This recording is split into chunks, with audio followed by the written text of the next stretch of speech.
नई आर्थिक नीति की पृष्ठभूमि। 1980 के दशक के अंत में भारतीय अर्थव्यवस्था उच्च आर्थिक विकास, सामाजिक न्याय, निर्धनता उन्मूलन और आत्मनिर्भरता के उच्च लक्ष्यों को प्राप्त करने के लिए हमारा संस्थागत ढांचा मिश्रित अर्थव्यवस्था के सिद्धांत पर केंद्रित था, जिसमें सार्वजनिक और निजी दोनों क्षेत्रक अपनी विशिष्ट भूमिकाओं में कार्य करते थे। नियंत्रित अर्थव्यवस्था का परिणाम अर्थव्यवस्था में अक्षमताओं का उद्भव था।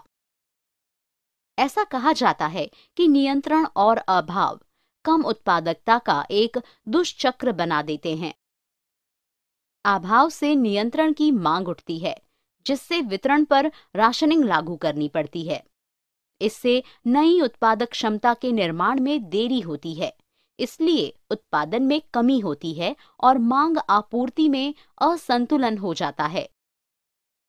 नई आर्थिक नीति का उद्भव। नई आर्थिक नीति NEP को प्रारंभ करने के पीछे निम्नलिखित उद्देश्य बताए जाते हैं। 1. भारतीय अर्थव्यवस्था को वैश्वीकरण के अखाड़े में उतारना। 2. मुद्रास्फीति की दर को नीचे लाना और भुगतान असंतुलन को दूर करना। 3. पर्याप्त विदेशी मुद्रा भंडार बनाना। 4.